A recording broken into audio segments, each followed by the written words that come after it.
अस्सलाम वालेकुम। Let's get started.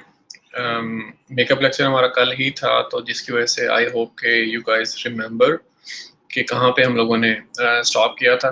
तो we should resume from the same point.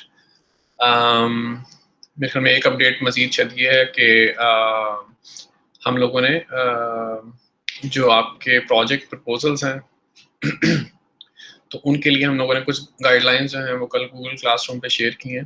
तो उसमें 3 डिस्क्रीट स्टेप्स हैं। सबसे पहले यानी हम लोग एक्सपेक्ट कर रहे हैं कि आप लोग हमें जो आपके प्रोजेक्ट्स हैं उनके लिए प्रपोजल्स सबमिट करेंगे। तो हमें 1 पेज प्रपोजल डॉक्यूमेंट चाहिए और जिसमें फ़ॉन्ट साइज़ क्या होना चाहिए और उसमें कौन कौन सी हेडिंग्स होनी चाहिए वो हमने गूगल क्लासरूम पे उसको मेंशन कर दिया। तो once you submit the proposals तो हम उनको गो थ्रू करेंगे और कोई डिस्क्रिपेंसीज हैं तो वो लेट यू नो। और उसके बाद ये है कि once your proposal is approved तो you guys can get started and make some progress. और फिर ये होगा कि अब ये जो प्रपोजल सबमिशन है तो ये हम लोग आपसे right after the mid term exam हम एक्सपेक्ट कर रहे हैं। तो दैट मीन्स कि जो आपके क्लास प्रोजेक्ट्स के लिए जितनी भी आपकी स्ट्रगल है या एफर्ट्स हैं तो those will actually exist or last for half of the semester. तो मिड टर्म और फाइनल एग्जाम के दरमियान जो है मिड पॉइंट जो भी हमारा होगा तो उसमें हम लोग आपसे एक और डॉक्यूमेंट हम मांगेंगे which will be kind of your progress report, जिसमें आप लोग बताएंगे कि जो भी क्लास प्रोजेक्ट आप लोगों ने चूज़ किया है तो उसमें आप लोगों ने क्या प्रोग्रेस किया है सो फार। तो लेकिन उसमें वही है कि फिजिकल या वन ऑन वन इंटरेक्शन हम लोग नहीं मांग रहे आप लोगों से। तो लेकिन जब ये है कि when the semester is over and you guys are done with your exams तो उस वक्त फिर हम लोग जो आपके क्लास प्रोजेक्ट्स हैं उनकी जो फाइनल इवेलुएशन है तो उसमें you guys can expect some physical interaction कि आप लोग जो है मे बी अगर यूनिवर्सिटी जो है it gets open for the students तो हम आप लोगों से रिक्वेस्ट करेंगे to come to my office or फिर you guys can present your work and then I will be asking you guys some questions or that will be it. If the physical meetings are not possible तो उस case में फिर we'll do the same thing online। जैसे अभी मैं आप लोगों को टीच कर रहा हूँ तो at that time you guys will be presenting your work और फिर हम लोग उस पर आपको फीडबैक दे रहे होंगे। तो जो क्लास प्रोजेक्ट्स हैं तो उससे रिलेटेड जो मटेरियल है फॉर एग्जांपल ये जो आप लोगों ने प्रपोजल सबमिट करने हैं, बाद में प्रोग्रेस रिपोर्ट्स हैं या सबसे आखिर में जो आपके डिलीवरेबल्स हैं जिसमें प्रेजेंटेशन स्लाइड्स हैं और फाइनल जो आपकी रिपोर्ट होगी जिसमें आप अपनी फाइंडिंग्स रिपोर्ट करेंगे कि what were you actually able to do, जो आपकी अचीवमेंट्स हैं आप वो लिस्ट करेंगे। तो all those documents will be placed in the shared Dropbox folder जिसका लिंक मैंने कल आप लोगों के साथ शेयर किया था। तो ईमेल वगैरह के जरिए आप नहीं करेंगे। Whenever you guys are done with your proposal या प्रोग्रेस रिपोर्ट या जो भी आपका डॉक्यूमेंट है रिलेटेड टू द प्रोजेक्ट तो वो आप उस शेयर्ड फोल्डर में रखेंगे। लेकिन definitely to keep the shared folder organised तो उसमें ये बहुत इंपॉर्टेंट है कि अननेसेसरी जो डॉक्यूमेंट्स है वो आप वहाँ पे नहीं रखें। यानी कि अगर आप अपने प्रोजेक्ट्स के लिए कोई पेपर्स पढ़ रहे हैं या अगर आप लोगों ने कोई ओपन सोर्स कोड्स किसी वेबसाइट से कहीं से आप लोगों ने बोरो किए हैं या कोई भी और डिटेल्स, कोई डेमोज हैं, कोई वीडियोस हैं, कोई और चीज़, तो प्लीज़ मेक श्योर कि आप लोग जो है वो उसको अननेसेसरीली यानी कि पॉपुलेट नहीं करें फोल्डर को। तो उस तरह की सारी चीज़ें जो बाकी एक्स्ट्रा डिटेल्स हैं, डॉक्यूमेंट्स हैं, वो आप अपने पास अपने कंप्यूटर्स में रख सकते हैं। तो शेयर्ड फोल्डर में सिर्फ और सिर्फ जो आपके डिस्क्रीट जो माइलस्टोन्स हैं या जो की डिलीवरेबल्स हैं वो आएंगे। यानी कि अभी मिड टर्म के बाद उस फोल्डर में आई विल बी एक्सपेक्टिंग जो आप लोगों के प्रपोजल डॉक्यूमेंट्स हैं वो, और बाद में एक टाइम पे फिर हम प्रोग्रेस रिपोर्ट्स आप लोगों को कहेंगे कि उस फोल्डर में रखें। और इवेंचुअली जो आपकी फाइनल रिपोर्ट है और जो आपकी प्रेजेंटेशन स्लाइड्स हैं, तो इसके अलावा यानी कि कोई और चीज़ नहीं होनी चाहिए। तो प्लीज़ इनके adhere to these guidelines। Okay, तो किसी टाइम पे I think sometime this week or sometime next week I will be posting some tentative topics। कुछ यानी हमारी तरफ से suggestions हैं कि you guys can do these kind of projects। तो आप उनमें से पिक एंड चूज कर सकते हैं, otherwise you guys can come up with the ideas of your own. कोई भी चीज़ जो डिजिटल सिग्नल प्रोसेसिंग के स्कोप से रिलेटेड हो, उसमें कौन सी चीज़ें हो सकती हैं? DSP जो है उसके ज़रिए आप बहुत कुछ कर सकते हैं। Some people use DSP for communications, some other people do it for image processing, कुछ लोग स्पीच प्रोसेसिंग के लिए इस्तेमाल करते हैं, कुछ लोग वीडियो प्रोसेसिंग के लिए या कंप्यूटर विजन के लिए, या इवन नाउ डेज जो है जो आप कह लेंगे जो ट्राई प्रोजेक्ट्स हैं डेटा साइंस में या मशीन लर्निंग में, तो all those things also come under the scope of machine learning. So we'll put some tentative topics on Google Classroom.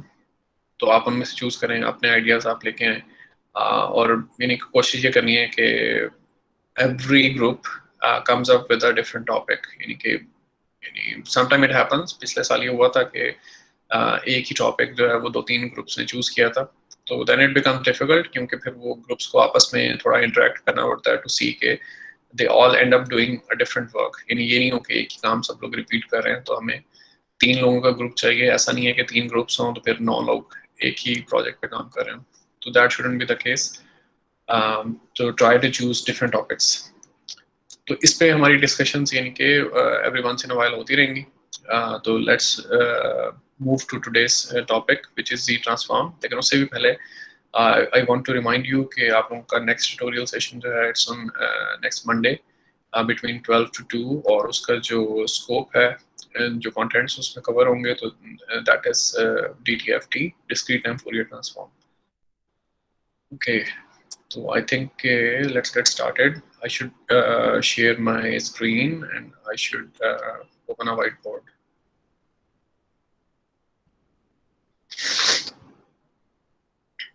Okay, so मेरी स्क्रीन आप लोगों के साथ शेयर हो चुकी हुई है। Okay, recording is on.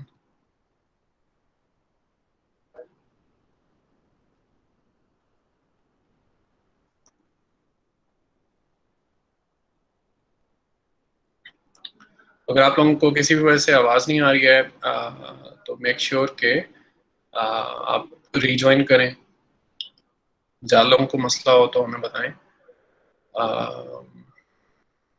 और फर्दर ये कि I will take pause in between, तो अगर आप लोगों के क्वेश्चंस वगैरह होंगे तो हम उनको डिस्कस करेंगे।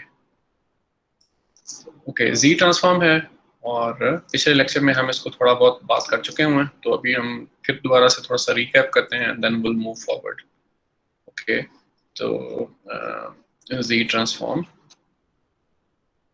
तो अगर आप लोग ये चीज़ कंट्रोल्स में पढ़ चुके हुए हैं और अभी हम इसको रिपीट कर रहे हैं, तो may be that's a good thing for you guys कि आप लोग इसकी जो बेटर अंडरस्टैंडिंग है वो डेवलप कर सकेंगे। और स्पेशली अगर कंट्रोल्स में आपको किसी और ने पढ़ाया, तो different instructors they have their own way of teaching, तो मेरे ख्याल में that is good for you guys. Okay, Z transform, तो इसमें जो मोटिवेशन हम लोगों ने बताई थी पिछले लेक्चर में वो ये थी कि एक तो बात ये थी कि फोरियर ट्रांसफॉर्म जो है, जो DTFT है, it does not exist for all the sequences. जब हम सीक्वेंस कह रहे हैं तो दैट मीन्स के डिस्क्रीट टाइम सिग्नल्स, तो हर तरह के सीक्वेंस के लिए DTFT एग्जिस्ट नहीं करती है, तो जिसकी वजह से कुछ ऐसे सीक्वेंस हैं जिनके लिए DTFT एग्जिस्ट नहीं करती लेकिन Z ट्रांसफॉर्म एग्जिस्ट करती है, तो it is kind of more broad in nature. तो स्टिल इट्स नॉट यूनिवर्सल, यानी कि ऐसा नहीं है कि हम क्लेम कर लें कि हर सीक्वेंस के लिए Z ट्रांसफॉर्म एग्जिस्ट करती है। देयर आर सीक्वेंसेस जिनके लिए Z ट्रांसफॉर्म भी एग्जिस्ट नहीं करती है, तो लेकिन ये है कि it's more general than DTFT। और दूसरी चीज़ ये है कि mathematicians like it for its compact notation, और कुछ और चीज़ें भी हैं जो आहिस्ता सामने आएंगी, स्पेशली जो पोल्स और जीरोस का मामला है, जिसमें देयर आर सम डेफिनेशंस जिसके जरिए हम आपको बताते हैं कि what do we mean by a pole और अ जीरो, और फिर ये कि what is their significance. Mathematical concepts हैं, लेकिन how do they relate to practice, के पोल्स और जीरोस के जरिए सिस्टम की स्टेबिलिटी कैसे देखनी है, कुछ और चीज़ें कैसे देखनी है। Okay, let's come to the formal expression. और फॉर्मल एक्सप्रेशन में क्या है, ये जो कैपिटल X है that represents the Z transform as a function of variable Z। और हाउ डू यू गेट इट, अगर आपके पास x ऑफ n है तो उससे x ऑफ z आप कैसे अचीव करते हैं, you multiply x of n with something z2 minus n। इस चीज को कई दफा लोग जो हैं दे कॉल इट कर्नल। तो and then you multiply the two things and then you take the limit over the infinite horizon। तो ये जो आपके पास फार्मूला है that is the formula for z transform. और कई दफा कॉम्पैक्ट नोटेशन आपको बुक में देखने को मिलेगी कि x ऑफ n लिखा होगा और फिर x ऑफ z लिखा होगा और फिर टू साइडेड एरो होगा और यहाँ पे z लिखा होगा। तो that notation what does it represent? It represents के x ऑफ n और x of small x of n और capital x of z they are z transform pair. ठीक है कि x ऑफ n की z transform capital x of z है और capital x of z की inverse z transform small x of n है। तो ये नोटेशन कई दफा हम लोग यूज करते हैं। तो यहाँ पे ये है कि पिछली दफा भी मैंने लिखा था, अभी मैं दोबारा भी लिख रहा हूँ द फार्मूला फॉर DTFT। वो क्यों? क्योंकि there is a specific relationship between z transform and DTFT। तो वो जो रिलेशनशिप है तो उसको हम एम्फसाइज करना चाह रहे हैं। तो स्मॉल x ऑफ n जो है उससे capital x of e to j omega आप कैसे लेते हैं? You multiply x of n with a function which is e to minus j omega n। once again ये जो फंक्शन है इसको आप कर्नल फंक्शन कहते हैं कुछ जगहों पे, आपको नजर आएगा। and then you take the limit over the infinite horizon। तो ये एक इन्फिनिट समेशन है और eventually you get x e to j omega। और ये जो फार्मूला है तो that is the formula for DTFT। तो जो पहला फार्मूला था that was the formula for z transform.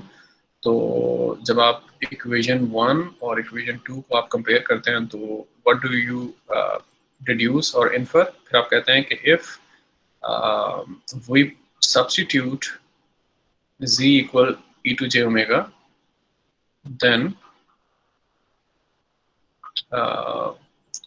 ये नहीं, अब ये मैथमेटिकली प्रिसाइज नहीं है जिसमें लिख रहा हूँ, यानी mathematicians don't like it this way जो मैं लिख रहा हूँ 1 इक्वल टू 2। लेकिन यानी ये यहाँ पे ये जो चीज है इसको इक्वालिटी नहीं कहना चाहिए, इसको इक्विवेलेंस कहना चाहिए। What does that mean? कि अगर आप z को e to j omega substitute करें तो 1 and 2 become equivalent. What does it mean? कि जब भी आप z ट्रांसफॉर्म का एक्सप्रेशन आपके पास है और उसमें आप z को सब्स्टिट्यूट कर दें e टू j ओमेगा तो you will be getting the expression for the corresponding DTFT without computing the DTFT itself। यानी आपने z ट्रांसफॉर्म कंप्यूट कर लिया तो DTFT कंप्यूट करने की जरूरत नहीं है, आप सिंपली z को e to j omega put करें and then you will get an expression for DTFT। तो ये चीज थी। और फिर अगली चीज अगली हमने बात क्या की थी? we said के जो z है it is a complex number। ठीक है, it is a complex number।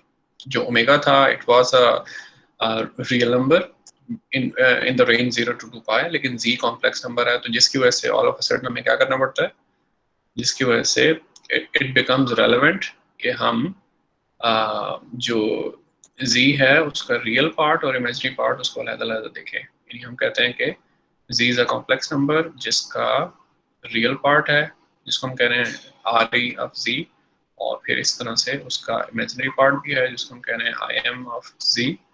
और फिर हम कई दफ़ा ये प्लेन कंसीडर कर रहे होते हैं जिसको हम कॉम्प्लेक्स प्लेन कहते हैं। तो इसमें एक्स एक्सिस पे हमारे पास रियल पार्ट होता है z का और वाई एक्सिस पे हमारे पास इमेजिनरी पार्ट जो है वो z का होता है। और यहाँ पे हम कुछ प्लॉटिंग वगैरह जो है वो करते हैं। और उसमें सबसे पहली चीज़ हम कौन सी प्लॉट कर रहे थे? जब हम कह रहे थे कि अगर हम z equal to e to j omega की सब्स्टिट्यूशन करेंगे तो क्या होगा। तो what did we say last time? Jam board पे हम आ गए कि इन जनरल क्या मामला है। इन जनरल ये है कि अगर z जो है if it is a complex number तो आप क्या लिख सकते हैं? या तो आप ये लिख सकते हैं कि z equals r e to j omega, यानी कि z को पोलर फॉर्म में जब आप लिखेंगे तो उसका कुछ मैग्नीट्यूड होगा जो कि r है, उसका कुछ फेज होगा जो कि ओमेगा है। या फिर आप लिखेंगे z को रियल और इमेजिनरी पार्ट्स, आप उसके लिख देंगे g r represents the real part और फिर g i represents the imaginary part और यहाँ पे आप जे भी लिख रहे हैं। तो लेकिन जब DTFT के केस में आपने क्या था तो तब क्या था, यानी कि हम कह रहे हैं कि टू कंप्यूट DTFT फ्रॉम, ये फॉर नहीं है, फ्रॉम, अगर आपके पास x ऑफ z है और उससे आपने DTFT कंप्यूट करनी है x ऑफ z से, तो हमने कौन सी सब्स्टिट्यूशन की थी? हमने कहा था कि put z equal e to j omega. What does that mean? इस केस में हम इम्प्लिसिटली r को 1 एज्यूम कर रहे हैं। हम कह रहे हैं कि हमारा जो मैग्नीट्यूड है it is fix and it is 1, ठीक है। तो मैग्नीट्यूड फिक्स हो गया है इक्वल टू 1, तो सिर्फ ओमेगा जो है वो वेरी हो सकता है। तो फिर जब आप इसको कॉम्प्लेक्स प्लेन में प्लॉट करते हैं तो व्हाट डू यू एक्सपेक्ट? अब ये ओमेगा क्या चीज़ है? हमने कहा था कि ओरिजिन पे, ओरिजिन एक पॉइंट आप ड्रॉ करें, ठीक है। फॉर एग्जांपल फर्स्ट क्वाड्रेंट में मैंने एक पॉइंट ड्रॉ किया है, ये पॉइंट, तो इस पॉइंट को ओरिजिन के साथ ज्वाइन करें, ये आपका वेक्टर है, और ये जो एंगल बना रहा है पॉजिटिव एक्स एक्सिस से, तो दैट एंगल इज ओमेगा, ठीक है। और फिर जब आप ओमेगा चेंज करेंगे तो एक्चुअली जो आपका वेक्टर है वो चेंज होता जाएगा ओमेगा चेंज करने से। हम कह रहे हैं कि हमने एम्पलीट्यूड फिक्स कर दिया है और हम सिर्फ और सिर्फ फेज या एंगल चेंज कर रहे हैं, जिसको हम ओमेगा कह रहे हैं। और जो एम्पलीट्यूड है वो हमने कितना फिक्स किया है? आर जो है वो 1 है, तो जिसकी वजह से आप कहते हैं कि आपके पास, आप इमेजिन कर सकते हैं कि आपके पास एक सर्कल है जिसका रेडियस 1 है, ठीक है, और रेडियस रिमेन्स द सेम, यानी कि रेडियस चेंज नहीं होता है, और आप ये जो एंगल है वो चेंज करते रहते हैं, जिसके जरिए जो है वो आप इस सर्कल के अंदर जो है वो मूव करते रहते हैं, ठीक है। तो ये जो स्पेसिफिक जो सर्कल है इसको हम कहते हैं यूनिट सर्कल, यानी कि ऐसा सर्कल जिसका रेडियस 1 है, और ये बाद में इंपॉर्टेंट हो जाता है। फिर हम कहते हैं कि जी ट्रांसफॉर्म को जब भी आप सर्कल की जो बाउंड्री है, जो पेरिफ्री है, उस पर जब जब आप जी ट्रांसफॉर्म को इवेलुएट करते हैं तो तब तब जो है आपकी जो जी ट्रांसफॉर्म है it is equivalent to the DTFT। तो यूनिट सर्कल की बाउंड्री के ऊपर DTFT और z transform they are equivalent, और आगे पीछे जो है दे आर नॉट। तो ये एक चीज़ हमारे पास आ गई है। और फिर मजीद चीज़ ये थी कि हमने कहा था कि जी ट्रांसफॉर्म की एक मोटिवेशन ये है कि DTFT हमेशा कन्वर्ज नहीं होती है। यानी कि कन्वर्ज होने का मतलब क्या है कि जो इन्फिनिट सम है तो उसका जो आंसर है तो it turns out to be infinity in some cases. तो दैट मीन्स के you just do not get any expression for DTFT, यानी आपको तो आखिर में एक एक्सप्रेशन चाहिए। एक्सप्रेशन का क्या मतलब है कि जो DTFT है उसको हम कैसे लिखते हैं, x e to j omega. इसमें भी एक चीज़ इंपॉर्टेंट है कि e to j omega is merely a convention, so that कि हम बाद में DTFT को जी ट्रांसफॉर्म के साथ रिलेट कर सकें। आप अगर लिखना चाहें तो आप एक्स ऑफ ओमेगा भी लिख सकते हैं, तो that is not a problem, लेकिन x e to j omega आप कह लें कि mathematicians like this notation more, तो जिसकी वजह से फिर हम x e to j omega लिखते हैं। अदरवाइज जो DTFT है उसको अगर आप एक्स ऑफ ओमेगा लिखेंगे तो वो आपको पता है कि यानी एक्स ऑफ ओमेगा को आप कैसे प्लॉट करेंगे कि ओमेगा के अगेंस्ट जो भी वेरिएशंस हैं आपकी DTFT की वो आप यहाँ पे प्लॉट कर देंगे। और जो ओमेगा है तो it is it belongs to a small set, ठीक है, 0 से 2 पाई, लेकिन इट इज कंटिन्यूअस। यहाँ पे कोई सैम्पलिंग नहीं हो रही है, ये ध्यान में रखें कि डिस्क्रीट टाइम सिग्नल है या सीक्वेंस है, लेकिन जब आप उसकी DTFT लेते हैं तो आपको जो एक्स ऑफ ओमेगा मिलता है, कैपिटल एक्स जो है it's a continuous function of omega. तो फिर जब आप फ्रीक्वेंसी डोमेन में जब आप सैम्पलिंग कर लेते हैं, यानी कि इसमें से कुछ सैंपल्स आप रिटेन करते हैं, बाकी सारी वैल्यूज डिस्कार्ड कर लेते हैं, तो ये जो सैंपल्ड आपके पास जो चीज़ आती है तो दैट इज DFT। और जिसको फिर फर्दर हम एक क्लेवर में वे में जब हम इसको कोड करते हैं तो वी कॉल इट FFT। तो वो जो कनेक्शंस हैं वो आप जरूर ध्यान में रखें। तो कमिंग बैक, तो मैं ये कह रहा था कि x e to j omega it's a convention, so that कि हम DTFT और जी ट्रांसफॉर्म को आपस में रिलेट कर सकें। अदरवाइज यानी आप एक्स ऑफ ओमेगा भी लिख सकते हैं, लेकिन क्योंकि कन्वेंशन है और वो काफ़ी फेथफुली लोग फॉलो करते हैं तो इसलिए हम यही नोटेशन यूज़ करेंगे, x e to j omega. Okay, तो हम कह रहे थे कि जो x e to j omega है यानी DTFT है तो it does not exist for all kind of sequences। तो same is the case with capital x of z. तो एक्स ऑफ जी का भी ये मामला है कि एक तो ये कि for some sequences it does not exist, और फिर बाकी जो सीक्वेंसेस हैं उसमें भी ये मामला है कि एक्स ऑफ जी का ये मामला नहीं है कि अनकंडीशनल एग्जिस्टेंस है, मतलब ये कि there are some values of z जिसके लिए x of z could be infinity. तो मैं यहाँ पे लिख देता हूँ कि x of z equals infinity और सम वैल्यूज ऑफ जी, यानी ये एक खतरा मौजूद है कि जी की कुछ वैल्यूज के लिए एक्स ऑफ जी इन्फिनिटी हो सकता है, तो जिसकी वजह से फिर आपको जरूरत पड़ती है to make a new definition. And what is that new definition? We call it region of convergence, ठीक है। और इसका जो एक्रोनिम है या शॉर्ट नेम है तो दैट इज आरओसी। अब आरओसी जो है दैट टेल्स यू के जो एक्स ऑफ जी है, जो भी जी ट्रांसफॉर्म आपने कंप्यूट किया है, तो for what values of z it is valid. तो जी की कुछ वैल्यूज के लिए एक्स ऑफ जी जो है वो एग्जिस्ट करता है, कुछ और वैल्यूज के लिए एग्जिस्ट नहीं करता है। तो इसके बारे में और थ्योरेटिकल डिस्कशन काफी सारी टेक्स्ट बुक में मौजूद है, लेकिन वंस अगेन के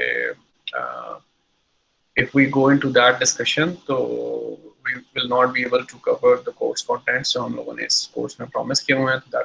That's why I will try to kind of make the case कि region of convergence जो है it is meaningful, it is significant, it is important by means of examples।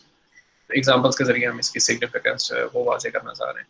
पहली example जो हमने पिछली दफ़ा पे की थी, तो let's do it again.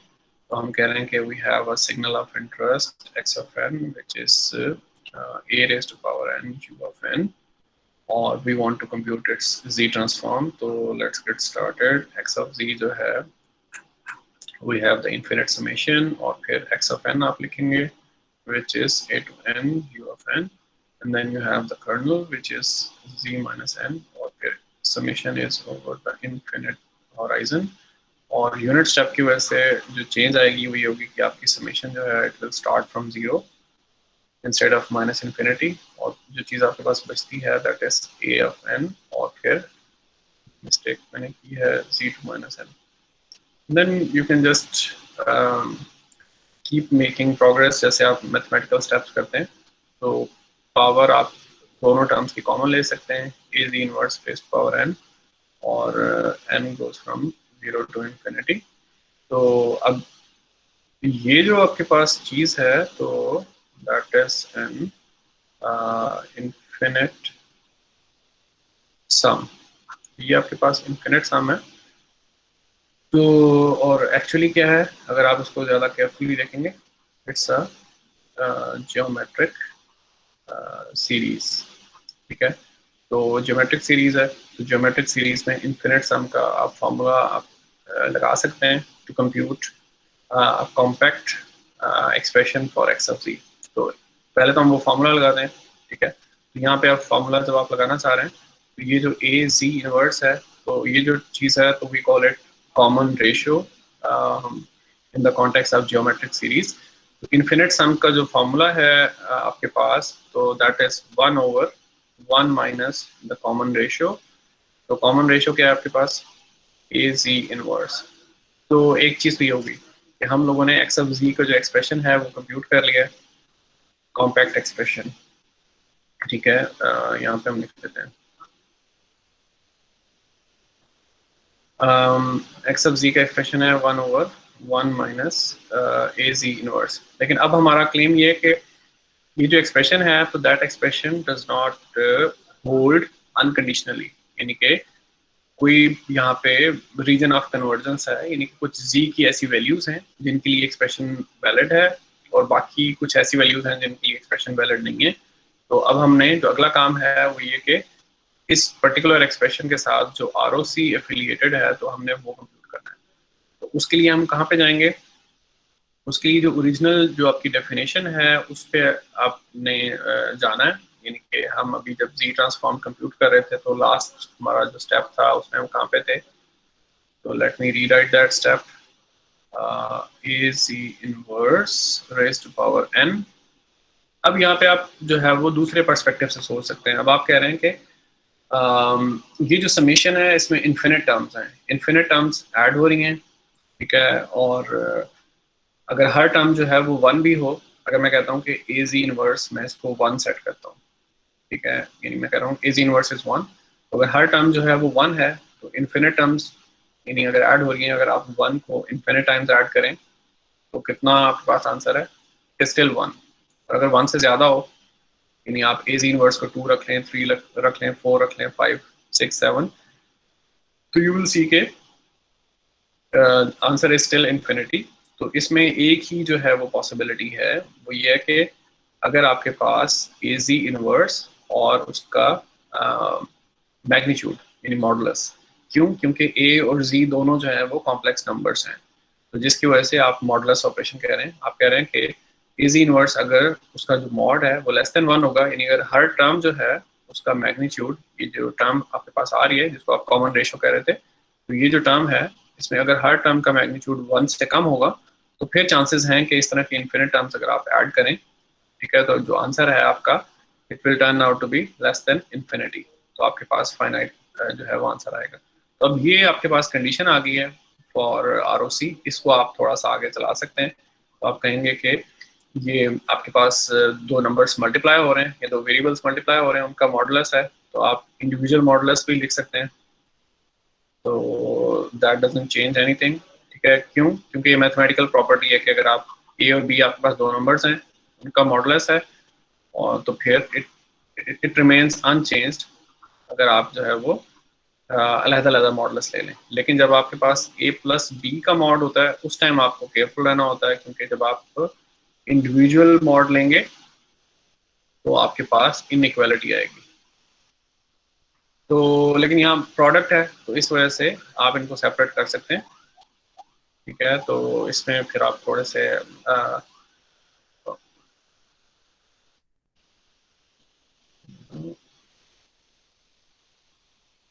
okay, so there is some mistake in my settings.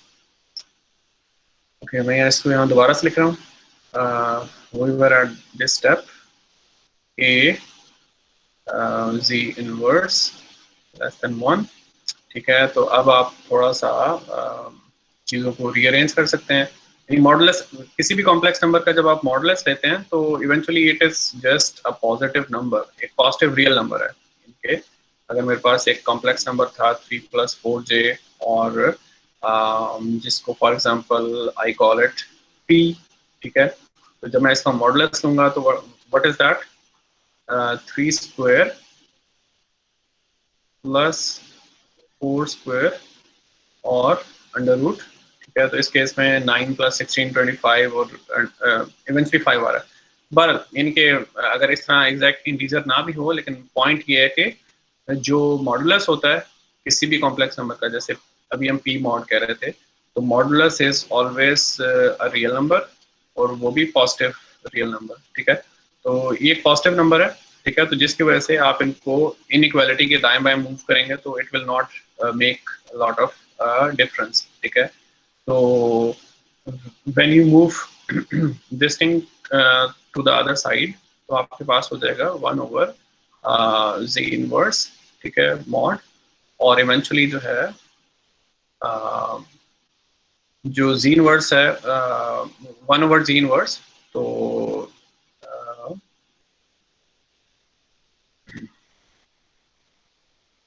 तो it will be 1/z inverse को आप इस तरह से लिख सकते हैं, इसका मैग्नीट्यूड, ठीक है।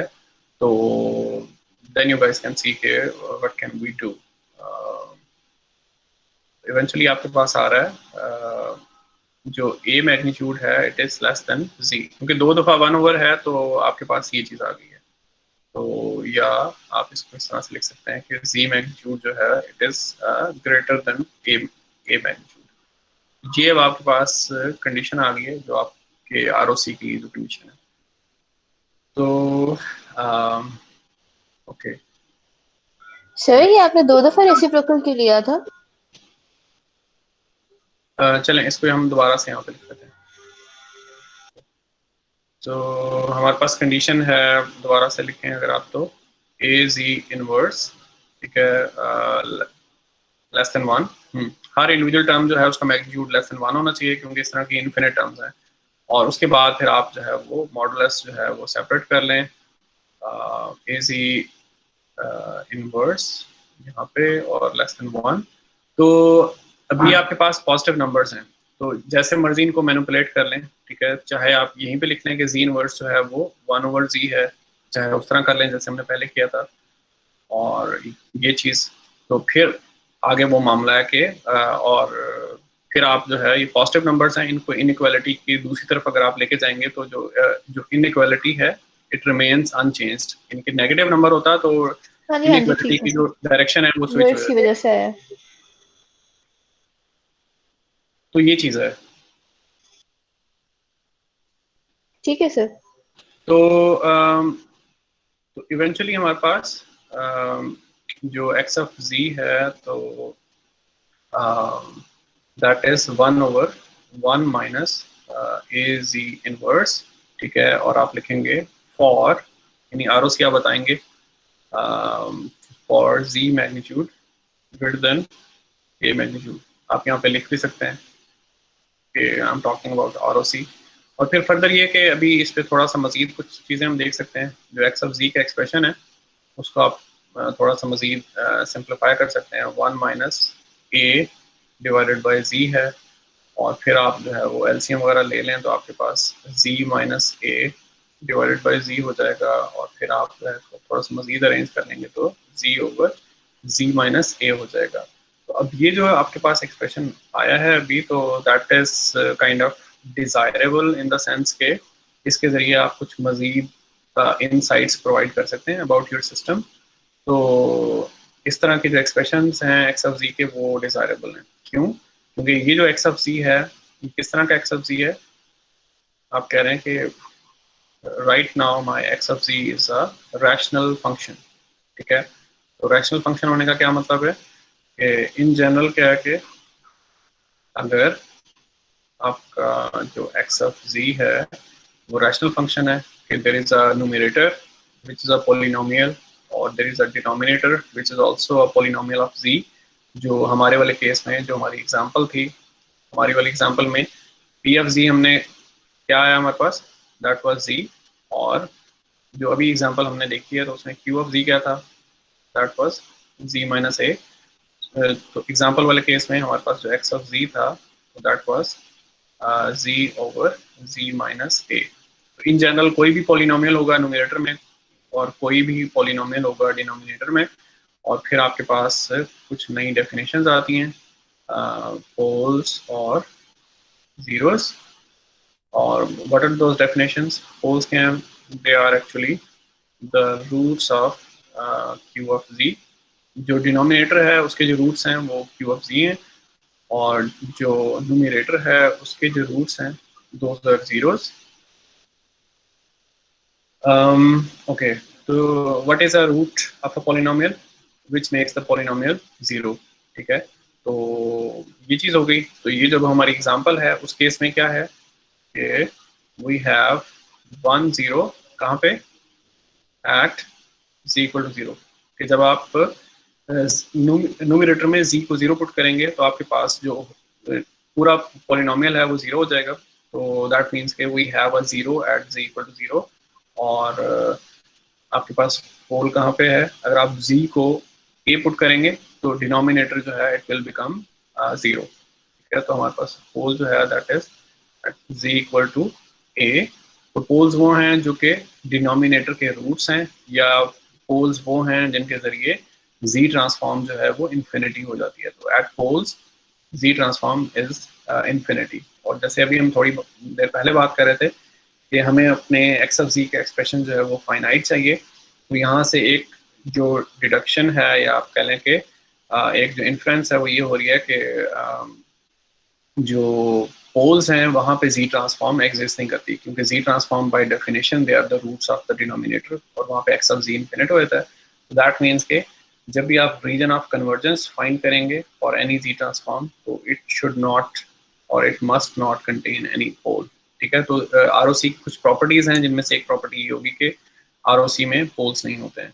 तो एनीवे अब अगर हम वही कॉम्प्लेक्स प्लेन में दोबारा से स्केच बनाना चाहें, रियल पार्ट ऑफ जी और इमेजिनरी पार्ट ऑफ जी, और फिर क्या है कि कन्वेंशन हमारी ये है कि हम यूनिट सर्कल बना देते हैं फौरन ही, यानी ऐसा सर्कल है जिसका रेडियस 1 है, और उसके बाद फिर हम अपने पोल्स के लिए ये 0 से रिप्रेजेंट करते हैं और पोल को हम क्रॉस से रिप्रेजेंट करते हैं। तो फॉर दिस पर्टिकुलर एग्जांपल जो भी हमने की है उसमें हमारे पास एक 0 है at origin, and then we have a pole at A, और if I assume के A is less than 1, ठीक है, तो उस केस में पोल जो है वो यूनिट सर्कल के अंदर आएगा। तो मैं कहता हूँ कि स्पेसिफिकली मैं बता देता हूँ कि ये जो है दैट वाज 0.5, यानी अभी हमने उसको कॉम्प्लेक्स नंबर एज्यूम नहीं किया, रियल नंबर एज्यूम किया, बट लेस देन 1, तो यहाँ पे आपका पोल आ रहा है। तो आरओसी के मुताबिक अब क्या मामला है, आरओसी में जो हमारी कंडीशन थी, what was that condition, it says के जो आपका एक्सप्रेशन है, कौन सा एक्सप्रेशन, ये एक्सप्रेशन जिसको मैं इस वक्त बॉक्स कर रहा हूँ, तो ये जो एक्सप्रेशन है that expression holds for all the values of z, कौन सी वैल्यूज, जिनका मैग्नीट्यूड जो है वो greater than equal to a magnitude है। तो अगर ए मैंने जैसे 0.5 लिया हुआ है, तो what does that tell me कि जी की वो सारी वैल्यूज जिनका मैग्नीट्यूड जो है 0.5 से ज़्यादा है, तो वो उन वैल्यूज के लिए आपका जो है जी ट्रांसफॉर्म का एक्सप्रेशन होल्ड कर रहा है। अब हम कह रहे हैं कि कंडीशन क्या है कि z magnitude is greater than 0.5।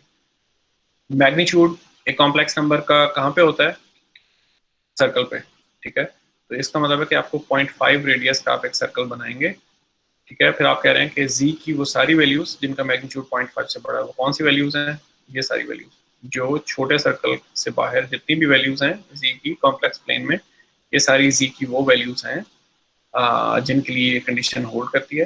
तो अब ये जो मैंने शेडेड रीजन बनाया है, तो that region is actually my ROC. तो ये रीजन जो है माय आरओसी है। तो मतलब क्या है कि जो स्मॉल सर्कल है 0.5 रेडियस का, इसके अंदर जो भी रीजन है तो दैट इज एक्सक्लूडेड। मतलब ये है कि ये वो वैल्यूज हैं जो जहाँ पे मैं अभी स्क्रिबलिंग कर रहा हूँ, तो ये वो वैल्यूज हैं जी की जिनके लिए जी ट्रांसफॉर्म का जो एक्सप्रेशन है वो इन्फिनिट हो जाता है, तो जिसकी वजह से जी ट्रांसफॉर्म होल्ड नहीं करती है। तो 0.5 के रेडियस से बाहर की जो वैल्यूज हैं उनके लिए जी ट्रांसफॉर्म जो है वो एग्जिस्ट करती है। तो this is what ROC means. तो आप लोगों की जितनी भी वैल्यूएशंस होंगी, होमवर्क्स हैं, क्विजेस हैं, मिड टर्म है, फाइनल एग्जाम है, तो उसमें you have to make sure कि every Z transform expression should be coupled with the ROC, ठीक है, हर Z transform के साथ आपने बताना है कि इसका ROC क्या है। अगर Z की हर वैल्यू के लिए भी वो एक्सप्रेशन होल्ड करता है, तब भी आपने बताना है कि जो उसका रीजन ऑफ कन्वर्जेंस है, तो that is the whole complex plane. बताना जरूर है कि ROC क्या है, लेकिन जो हमारा एक्सपीरियंस है उससे हमें ये पता चल रहा है कि for the sequences that are of interest to us, यानी ऐसे sequences जो कि exponential sequences हैं, तो उनके लिए typically जो ROC है वो सारी complex plane को कवर नहीं करता है, बल्कि कुछ रीजन जो है वो रह जाता है जिसको आप ROC से एक्सक्लूड करते हैं। तो ROC हमेशा जो है वो कॉम्प्लेक्स प्लेन पूरी नहीं होगा, थोड़ा सा कम होगा, थोड़ा या ज़्यादा जितना भी है, but it won't be the full complex plane. Okay, तो यहाँ पे जी सर। हाँ कुछ क्वेश्चन है तो पूछें आप। सर ये सर्कल वाली बात ज़रा दोबारा बताइएगा। सर ये जो आपने शेडेड रीजन जो बनाया है, मुझे समझ नहीं आया। तो हम दोबारा ही डिस्कस कर लेते हैं। ये हमारे पास कॉम्प्लेक्स प्लेन है, एक्स एक्सिस पे आप जी का रियल पार्ट जो है वो रख रहे हैं, और वाई एक्सिस पे आप जी का इमेजिनरी पार्ट रख रहे हैं, और फिर मैं आपसे कह रहा हूँ कि जो भी आपका एक्स ऑफ जी था which was z over z minus a, मैं आपसे कह रहा हूँ कि आप इसका जो है पोल जीरो प्लॉट बना दें। तो there is a zero at origin, वो हमने बना दी, and then there is a pole at a, ठीक है। अब हमने ये बता दिया कि ए पे एक पोल है, ठीक है, और फिर हम एज्यूम कर रहे थे कि लेट ए इक्वल्स 0.5। जब आपने ए को 0.5 एज्यूम किया है, तो फिर जो आपकी आरओसी की जो कंडीशन जो है बन गई थी, what was the original condition कि z magnitude should be greater than a magnitude. तो अब आपकी कंडीशन बन गई है z magnitude should be greater than 0.5, क्योंकि उसका मैग्नीट्यूड लेंगे, पॉजिटिव नंबर का मैग्नीट्यूड वही चीज़ है। ये अब आपकी कंडीशन है, z magnitude should be greater than 0.5। इस कंडीशन को जब आप इस कॉम्प्लेक्स प्लेन में देखते हैं, आप कह रहे हैं मुझे वो सारे जी चाहिए, जी की वो सारी वैल्यूज चाहिए जिनका मैग्नीट्यूड 0.5 से बड़ा है। तो सबसे पहले तो मैं आपसे कहूँगा कि आप मुझे वो चीज़ स्केच करके दें जहाँ पे z का मैग्नीट्यूड 0.5 है। ये जो कंडीशन है, अगर मैंने इसको स्केच करना है तो इस चीज़ को हम मैथमेटिकल टर्म्स में हम कहते हैं कि कॉन्टोर प्लॉट।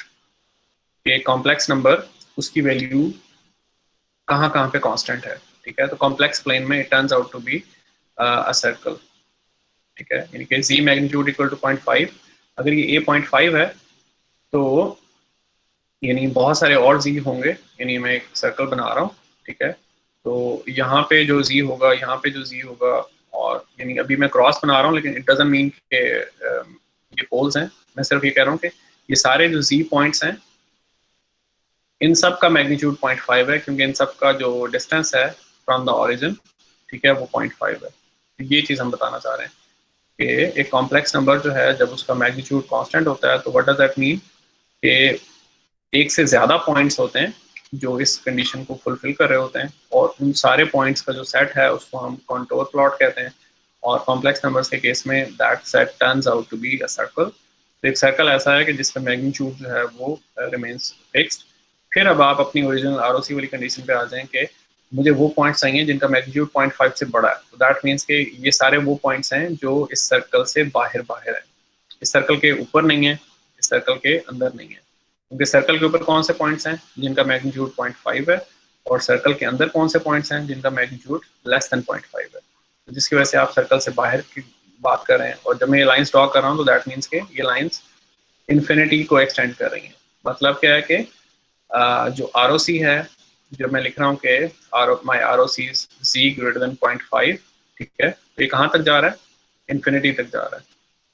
ये आर ओ सी जो है वो सारे पॉइंट्स हैं जिनका मैग्नीट्यूड 0.5 से इन्फिनिटी के दरमियान है। तो अब इसमें फिर मजीद एक चीज़ आ जाएगी कि फॉर दिस पर्टिकुलर एग्जांपल जब हमने 1.5 एज्यूम किया है, तो अब अगर मैं यूनिट सर्कल ड्रॉ करना चाहूँ तो वो कौन सा सर्कल होगा जिसका रेडियस 1 है? तो एक बड़ा सर्कल आप बनाएंगे, क्योंकि 0.5 रेडियस का सर्कल ऑफ कोर्स छोटा सर्कल है। तो अब आप क्या देख रहे हैं कि जो आपका आर है, तो it includes the unit circle. यानी आर में जो रीजन आपने शेड किया है, आप इसको जैसे मर्जी कलर कर लें, आप कहें कि ये मेरा रीजन है। तो अब आर जो है वो यूनिट सर्कल को इंक्लूड कर रहा है, यानी कि यूनिट सर्कल उस रीजन में शामिल है जिस रीजन में कन्वर्जेंस हो रही है। तो what does that mean? That means के फॉर दिस पर्टिकुलर सीक्वेंस आप z को सब्स्टिट्यूट कर सकते हैं e2j omega to get dt/ft। तो अगर आप यहाँ पे सब्स्टिट्यूशन करेंगे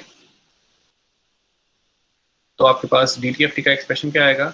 e2j omega divided by e2j omega minus a। तो ये अब आपका dt/ft का एक्सप्रेशन आ गया। दैट मीन्स के dt/ft जो है इट एग्जिस्ट्स और it converges for this particular sequence. तो अब यहीं पे एक एग्जांपल हम और फौरन ही बना लेते हैं। मैं कहता हूँ कि लेट a इक्वल 2। अब हम a को 2 ले लेते हैं। दैट मीन्स के अब जो आपके पास a के लिए जो सर्कल बनेगा, या इसको मैं नेक्स्ट व्हाइट बोर्ड पे बना लेता हूँ। ये आपकी कॉम्प्लेक्स प्लेन है और ये आपका यूनिट सर्कल है, लेकिन अब हम कह रहे हैं कि a2 है, तो a के लिए अब आपको बड़ा सर्कल बनाना पड़ेगा, और जो ROC है वो a वाला जो सर्कल है उससे बाहर बाहर है। तो इस पर्टिकुलर केस में जो आपका ROC है it does not include the unit circle. तो इस पर्टिकुलर केस में DTFT जो है वो एग्जिस्ट नहीं करती। What does that mean? कि अगर मैं इस तरह का एक्साफेन लेता हूँ कि जिसमें a जो है जैसे 2 था, तो 2 raise to power n u of n, ठीक है। फॉर दिस पर्टिकुलर सिग्नल जो DTFT है वो एग्जिस्ट नहीं करेगी। और अगर आप उसको DTFT के फॉर्मूले के मुताबिक देखेंगे तो आपको पता चलेगा कि इस यहाँ पे जो वॉयलेशन हो रही है वो किस चीज़ की हो रही है, कि जो हमारा एक्साफेन है उसकी एब्सोल्यूट समेबिलिटी नहीं है, कि उसके सारे सैंपल्स को अगर आप मैग्नीट्यूड लेके ऐड करें तो टर्न्स आउट के जो सम है वो इन्फिनिट हो जाता है। तो जबकि पुराने वाला जो केस था उसमें क्या था कि जो आपका एक्स ऑफ एन था, जब आपने ए को 0.5 लिया हुआ था, तो that was this particular sequence half raised power n u of n। तो उसके लिए जो है वो DTFT एग्जिस्टेड, ठीक है, और जिसका एक्सप्रेशन भी हम लोगों ने कंप्यूट किया था। तो ओके, तो लेट्स मूव फॉरवर्ड। अगर क्वेश्चन है तो आप लोग पूछ लें। सर जी सर ये आपने पिछले जो भी आपने एक एग्जांपल लिए, if x of n is equal to 2n un, आपने कहा कि इसमें DTFT एग्जिस्ट नहीं करेगा, तो आप इसलिए कह रहे हैं क्योंकि हमारा वो जो यूनिट सर्कल था वो हमारे ROC के रीजन के अंदर था, मतलब बाहर, मतलब 2 में था ना, आपने रेडियस पे बनाया था, तो और यूनिट सर्कल हमारा यहाँ पर है, तो वहाँ पे वो हमारी एग्जिस्ट नहीं करी। जी एक्चुअली यानी जब हम कह रहे हैं ना कि for x of n equals 2 of n u of n, इस पर्टिकुलर सिग्नल के लिए हम कह रहे हैं कि DTFT जो है वो एग्जिस्ट नहीं कर रही है। तो उसकी मल्टीपल रीजनिंग्स हैं, यानी कि आप there are multiple ways to prove it. एक वे तो वही था कि आप कहें कि आप जी ट्रांसफॉर्म के परस्पेक्टिव से बताएं कि आप कहें कि ये मेरा यूनिट सर्कल है जिसका रेडियस 1 है, और फिर क्योंकि ए 2 है तो ए की वजह से जो सर्कल बनेगा तो वो रेडियस 2 का सर्कल बनेगा, और जो हमारी आरओसी की कंडीशन है वो है कि z magnitude should be greater than 2। फिर वो सारे पॉइंट्स होंगे जो बड़े सर्कल से बाहर की तरफ होंगे, अंदर की तरफ नहीं होंगे। ठीक है, जितने भी पॉइंट्स हैं इन्फिनिट पॉइंट्स, हम उनको काउंट भी नहीं कर सकते। पॉइंट्स का मतलब है कि यहाँ पे भी पॉइंट है, हर जगह जितने भी पॉइंट्स हैं तो दे आर नॉट काउंटेबल क्योंकि इट्स अ प्लेन। ठीक है, तो ये सारे पॉइंट्स वो हैं जो इस कंडीशन को सेटिस्फाई कर रहे हैं, लेकिन ये पॉइंट्स वो हैं जो बड़े सर्कल से बाहर की तरफ हैं, बड़े सर्कल से अंदर की तरफ नहीं है। तो ये यूनिट सर्कल क्योंकि आरओसी के अंदर शामिल नहीं है, तो इसलिए हमने प्रूव कर दिया कि डीटीएफटी एग्जिस्ट नहीं करती। अदरवाइज फिर आप जो डीटीएफटी की जो अपनी कंडीशन है, जब भी आपने किसी भी सीक्वेंस की डीटीएफटी लेनी है तो कंडीशन क्या है, वो ये है कि जो सीक्वेंस है उसके जो इंडिविजुअल सैंपल्स हैं उनका मैग्नीट्यूड लें और उनको सम करके देख लें एक क्या आंसर आता है। तो इस केस में जब आप टोटल आंसर कंप्यूट करते हैं that turns out to be infinity. क्यों? क्योंकि आपको ऑलरेडी नजर आ रहा है कि 1 से बड़ा नंबर है ए, तो इसकी जो पावर है वो बढ़ती जा रही है, तो it is kind of a growing exponential. तो रफली इस तरह का सिग्नल है। तो इस तरह के सिग्नल में जब आप इंडिविजुअल जो सैंपल्स हैं उनको ऐड करेंगे तो वो आपके लिए मसला ही है, यानी कि ये जो 2 raise power n u of n है, ये किस तरह का सीक्वेंस बन रहा है। वही चीज़ की पहली वैल्यू 1 है, दूसरी वैल्यू 2 है, नेक्स्ट वैल्यू 4 है, फिर 8 है, 16 है एंड सो ऑन। तो जाहिर है कि अब आप इस तरह के नंबर्स ऐड करें जो कि मुसलसल बढ़ रहे हैं तो आंसर आपके पास इन्फिनिटी ही आना है। जबकि पहले वाला जो केस था 0.5 वाला केस, उसमें पहली टर्म 1 थी, अगली टर्म जो है वो दैट वाज हाफ, फिर उससे अगली टर्म जो है वो 1/4 थी, और फिर 1/8 थी, और एंड सो ऑन। तो उस केस में आपके पास टोटल सम जो है वो लेस देन 2 था, और इस केस में आपके पास टोटल सम जो है वो इन्फिनिटी है। तो यानी there are different ways to prove it. तो थिंग्स आर इंटरकनेक्टेड। तो इट इज गुड कि आप डॉट्स कनेक्ट करें और to kind of evolve your understanding. Okay, कोई और क्वेश्चन? सर जो आपने ये 2 का सर्कल बनाया, दिस मींस कि z इज इक्वल टू या ग्रेटर देन 2 होएगा। Did you just make this? एक मिनट, मैं आपको सुन नहीं पाया, दोबारा बताएं।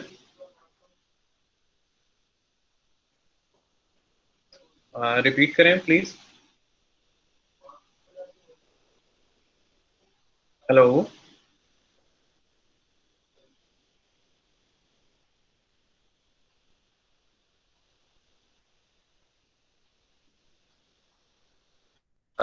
दोबारा बताएं आप।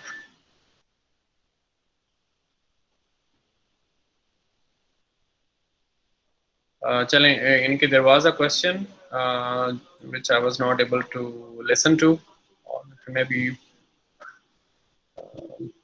that student is not responding, so let's move forward. My laptop hangs, जिसकी वजह से मैं आपको दोबारा से जो वाइट बोर्ड है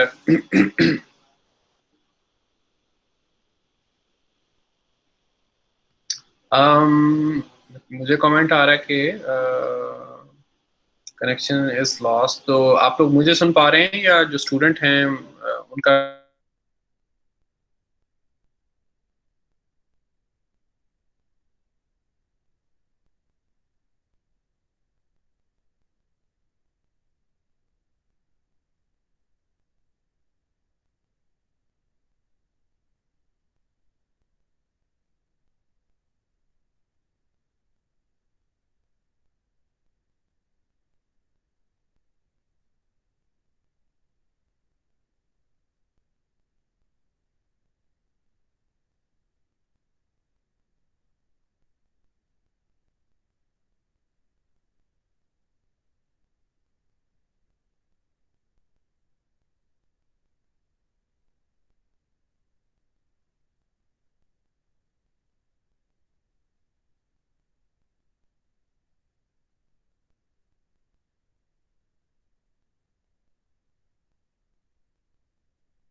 Okay, I'm back, and I think my own connection was gone, which is strange. क्योंकि मैं यहाँ पे PTCL connection use कर रहा हूँ. Still, somehow I was not online. तो I assume कि अब आप लोग मुझे सुन पा रहे हैं, right? अब आवाज आ रही है आप लोगों को? जी सर। Yes sir. चलिए अच्छा हो गया.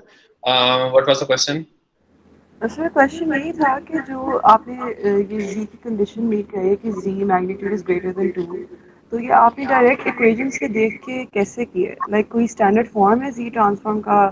बिकॉज यू अज्यूम वो 2 वाली जो इक्वेशन है 2 रेज़्ड पावर n वाली, वहाँ से ही देख के आपने ये किया कि z ग्रेटर देन 2 है उसका रीजन. तो मुझे ये नहीं समझ आई ये कंडीशन कैसे बनी है. चलें वो हम अभी बात कर लेते हैं. और I think I need to present my screen again.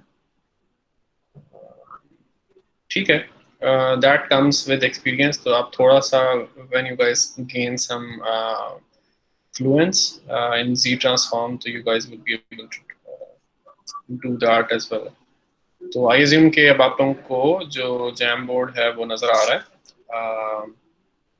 Okay. तो जो आपका क्वेश्चन है वो तो that is simple enough कि x of n, अभी जो हमने एग्जांपल सॉल्व किया तो उसमें x of n क्या था? That was a to power n u of n, and what was the corresponding x of z. ठीक है, वही टू साइडेड एरो में बना रहा हूँ कि z ट्रांसफॉर्म जब हमने ली थी तो eventually what did we get? z over z minus a. तो ये हमारे पास एंड रिजल्ट था सब कुछ करने के बाद.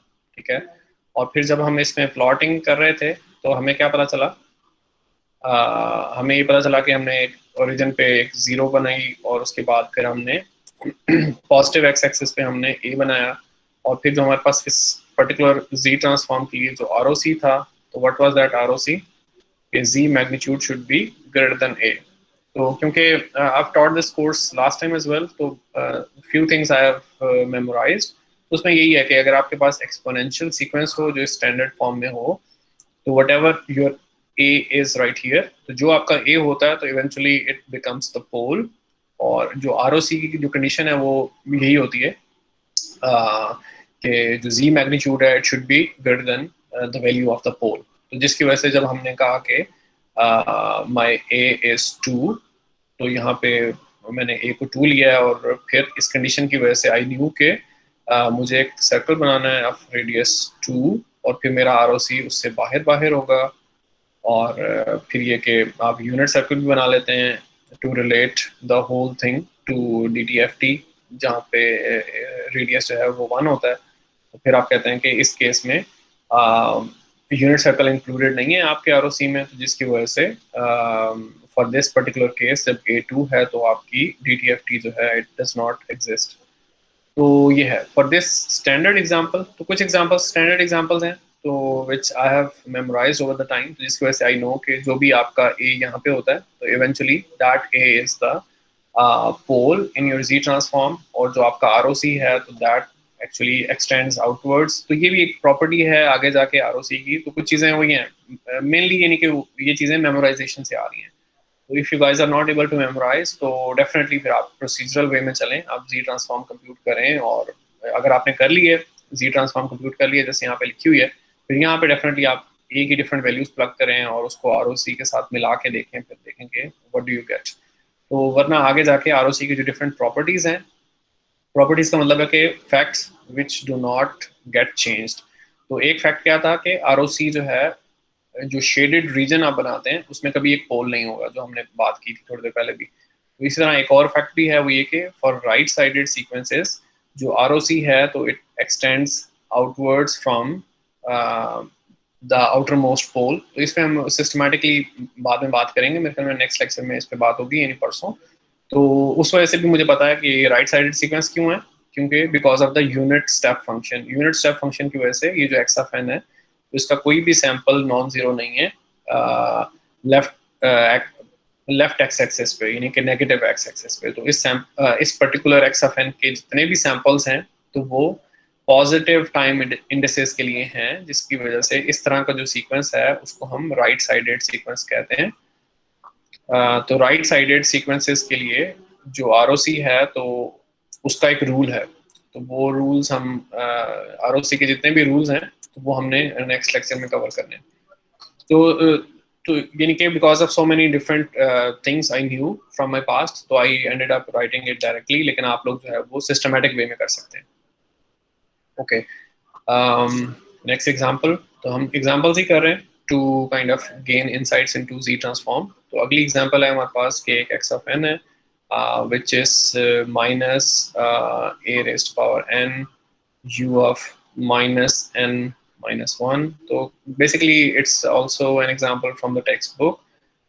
लेकिन टेक्स्ट बुक में जो एग्जांपल्स हैं they are very well chosen, तो काफ़ी अच्छी यानी कि एग्जांपल्स हैं जो काफ़ी सारे केसेस को कवर करती हैं, तो जिसकी वजह से I am trying to repeat them here. तो अब ये जो सीक्वेंस है तो क्लेम इज के it's a left sided sequence. इसके लिए अकॉर्डिंगली जो है वो ROC का एक स्पेसिफिक रूल भी है, तो वो रूल हम नेक्स्ट रूल्स की जो लिस्ट है वो हम नेक्स्ट लेक्चर में कवर करेंगे। तो लेफ्ट साइडेड सीक्वेंस क्यों है? क्योंकि अगर आप इसको स्केच करें, अगर आप खाली जो है वो u of minus n minus 1 को अगर आप स्केच करें तो आपके पास क्या चीज़ आएगी? आपके पास इसके जो नेगेटिव इसके जो नॉन जीरो सैंपल्स हैं तो वो कहाँ से स्टार्ट हो रहे हैं? -1 -2 -3, तो इस तरफ। तो जीरो इंडेक्स पे इसका कोई सैंपल जो है वो नहीं है, और पॉजिटिव इंडेक्सेस पे भी उसका कोई सैंपल नहीं है। तो that's why it's a left sided sequence कि इसमें सारे नॉन जीरो सैंपल्स जो हैं वो n की नेगेटिव वैल्यूज के लिए हैं, ठीक है। तो दैट्स व्हाई हम इसको लेफ्ट साइडेड सीक्वेंस कह रहे हैं। तो वंस अगेन ये जो एक कन्वेंशन है, यानी कि आपने एक चीज़ को नाम दे दिया कि वो सीक्वेंसेस जो हैं के पॉजिटिव इंडेक्सेस के लिए एग्जिस्ट करेंगे तो वो राइट साइडेड हैं, वो सीक्वेंसेस जो नेगेटिव इंडेक्सेस के लिए एग्जिस्ट करेंगे तो वो लेफ्ट साइडेड हैं। ओके, तो let's compute the Z transform. Z transform में आपके पास इन्फिनिट समेशन है, फिर x ऑफ n में आप ये वैल्यू प्लग इन करेंगे -a of n u of -n -1, और फिर kernel function z to -n, और फिर n goes from -infinity to infinity, और फिर वही होगा कि यूनिट स्टेप का और कोई काम नहीं होता, लेकिन यूनिट स्टेप जो है it ends up changing your limits. तो अब ये यूनिट स्टेप फंक्शन कहाँ से कहाँ एग्जिस्ट कर रहा है? n की कौन सी वैल्यूज के लिए एग्जिस्ट कर रहा है? -इन्फिनिटी से -1 तक। इसके अलावा कहीं और ये यूनिट स्टेप फंक्शन एग्जिस्ट नहीं कर रहा, और क्योंकि ये मल्टीप्लाई हो रहा है तो दैट मीन्स कि a ऑफ n का भी कोई और सैंपल कहीं और मौजूद नहीं है। तो आपकी जो समेशन की जो लिमिट्स हैं वो इफेक्टिवली चेंज हो गई हैं -इन्फिनिटी से -1 तक, और जो ये माइनस थी वो हमने पुल आउट करके बाहर रख दिया है, तो a ऑफ n आ गया है, और फिर z टू -n आ गया है। और फिर आप जो है वो छोटे छोटे जो आपके मैथमेटिकल ट्रिक्स हैं वो आप अब यूज़ करते रहेंगे। एक ट्रिक तो मैं अब यहाँ पे ये करने जा रहा हूँ कि मैं कह रहा हूँ कि मैं एक नया वेरिएबल डिफाइन कर रहा हूँ m, जो कि -n के इक्वल है। तो ऑल ऑफ अ सडन जहाँ पे a टू पावर n था तो वहाँ पे क्या आ जाएगा? a टू -m, और जहाँ पे z टू -n था तो वहाँ पे आ जाएगा z टू पावर m। और फिर जब आप लिमिट्स चेंज करेंगे, n अगर -इन्फिनिटी था तो दैट मीन्स के m प्लस इन्फिनिटी हो जाएगा, और अगर n की अपर लिमिट -1 थी तो उसकी अपर लिमिट हो जाएगी +1।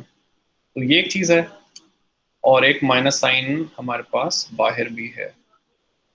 और फिर ये कि ये जो समेशन है इसकी अपर और लोअर लिमिट जो है वो आप स्वैप कर दें, यानी कि आप दोबारा से लिखते हैं कि m goes from 1 to infinity a to -m z -m।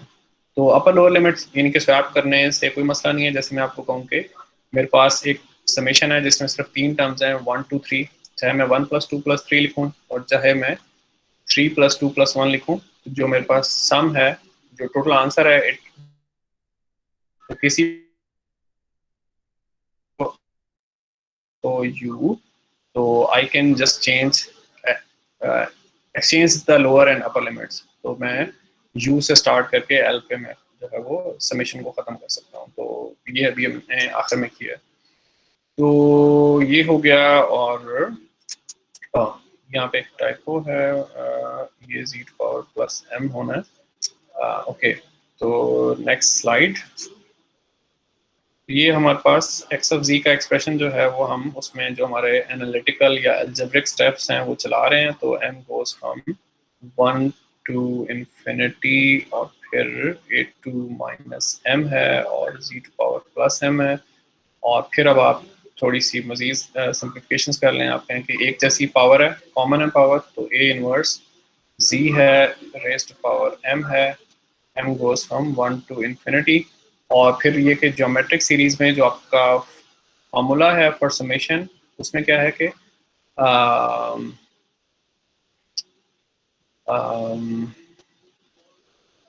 ये जो स्टैंडर्ड फार्मूला है फॉर ज्योमेट्रिक सीरीज, तो उसमें ये है, लेट मी सी, अगर मैं सी आर जो है कॉमन रेशियो को रिप्रेजेंट करूं और रेज टू पावर आर करूं, तो this is the answer we get 1/1 minus common ratio. तो वंस अगेन ये जो इन्फिनिट ज्योमेट्रिक सीरीज के जो सम का फार्मूला है, तो you can get it from Wikipedia या कोई भी online resource, it is even mention in your text book, तो we are not worried about that.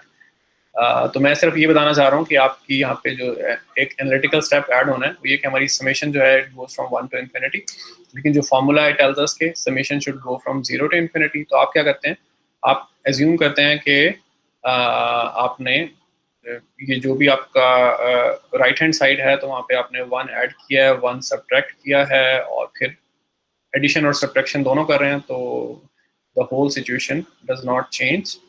ठीक है, तो ये हो गया। और इवेंचुअली जो आपके पास ये जो 1 है, जो नेगेटिव 1 है, it goes inside the summation. ठीक है, तो उसके साथ क्लेम ये है कि आपके पास जो समेशन है इट स्टार्ट्स फ्रॉम 0। पहले इट वाज स्टार्टिंग फ्रॉम 1, लेकिन अब वो जो समेशन है वो 0 से स्टार्ट हो रही है। अगर आप कहें कि ऐसा क्यों है, तो ये जो समेशन है आप इसको एक्सपैंड कर लें। जो पहली टर्म होगी that corresponds to m equal to 0, तो something raise to power 0 is 1।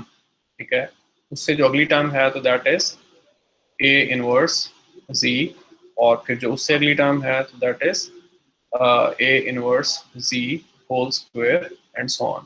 तो जो 1 हमने समेशन के अंदर जो है वो हमने इंक्लूड किया है, तो that helps us bring this infinite sum in the standard form। Standard form कौन सी है जो हमने यहाँ पे शो की हुई है। और जब स्टैंडर्ड फॉर्म में आप आ गए, तो अब आपके पास जो चीज़ें हैं वो आसान है, 1 माइनस, और ये जो सारी समेशन है now it's a infinite geometric series in standard form. ठीक है, तो इस पे आप वो फॉर्मूला लगाएंगे कि 1/1 minus common ratio. Common ratio क्या है, a इनवर्स z। ठीक है, तो ये अब आपके पास एक्स ऑफ z का एक्सप्रेशन क्लोज्ड फॉर्म में तकरीबन आ गया, यानी एक फार्मूला बन गया हुआ है। You got rid of the summation, summation खत्म हो गई है। तो अब हम इसको यहाँ पे लिखते हैं, फिर दोबारा से सिंप्लीफिकेशन के लिए 1 minus 1/1 minus a inverse z, और once again you can take the LCM 1 minus a inverse z, और फिर 1 minus a inverse z minus 1। I assume के we are going good, यानी अगर कोई मिस्टेक हुई तो आखिर में पता चल जाएगी। 1 माइनस a इनवर्स z, और ये जो नेगेटिव साइन है तो मैं इसको डिनोमिनेटर में लेके जा रहा हूँ to kind of change the denominator change हो गया नेगेटिव साइन की वजह से। और फिर आप इसको थोड़ा सा मजीद जो है वो इसकी मैनिपुलेशन आप कर रहे हैं। इनके ऊपर न्यूमरेटर में आपके पास आ जाएगा z डिवाइडेड बाय a, और डिनोमिनेटर में आपके पास क्या आएगा, z बाय a माइनस 1। तो z by a divided by z minus a divided by a। ठीक है, तो मेरे ख्याल में ये जो a है it will get cancelled by this a, तो इवेंचुअली आपके पास जो चीज़ आ रही है that is z over z minus a।